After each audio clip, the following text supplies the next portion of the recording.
పూరా లోకల్ సినీ పరిశ్రమకు సంబంధించి మొదటి తరం అన్న నందమూరి తారక రామారావు గారు, డాక్టర్ అక్కినేని నాగేశ్వరరావు గారు.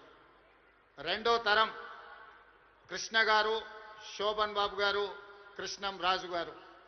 మూడవ తరం చిరంజీవి గారు, బాలకృష్ణ గారు, వెంకటేష్, నాగార్జున లాంటి హీరోలు వచ్చారు.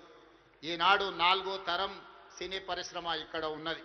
నాలుగో తరంలో పవన్ కళ్యాణ్ గారు కావచ్చు, మహేష్ బాబు కావచ్చు, లేదా అల్లు అర్జున్ కావచ్చు.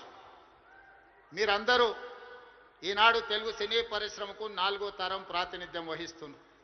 ఈరోజు ఈ వేదిక మీద నుంచి చాలామంది విద్యార్థి దశలో నాకు పరిచయం ఉన్న వాళ్ళందరికీ ఈరోజు సినీ పరిశ్రమలో రాణించిందని ఇక్కడ కలుస్తుంటే నాకు చాలా ఆనందం కలిగింది. బన్నీ కావచ్చు, వెంకట్ కావచ్చు, అశ్విన్ దత్ గారి అమ్మాయిలు, లేకపోతే వాళ్ళ అల్లుడు నాగ వైష్ణవ్ కావచ్చు, వీళ్ళందరూ యంగ్ ఏజ్లో కాలేజ్ డేస్లో ఉన్నప్పటి నుంచి వీళ్ళందరూ నాకు తెలుసు.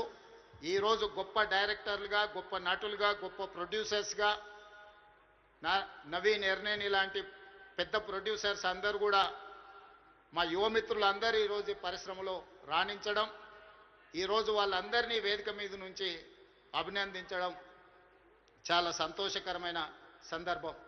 అదేవిధంగా ఈ కార్యక్రమం అద్భుతంగా నిర్వహించడమే కాదు, నేను ఒక్క మాట ఈ వేదిక మీద నుంచి సినీ ప్రముఖులందరికీ కూడా చెప్పదలుచుకున్నాను.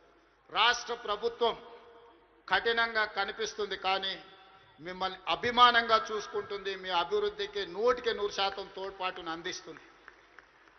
ప్రభుత్వం నడిపేటప్పుడు కొన్ని నిర్ణయాలు తీసుకున్నా అది మిమ్మల్ని ప్రోత్సహించడానికి, మిమ్మల్ని అభినందించడానికి, మీకు సముచితమైన స్థానం కల్పించడానికే ఈ రాష్ట్ర ప్రభుత్వం ప్రయత్నం చేస్తుంది.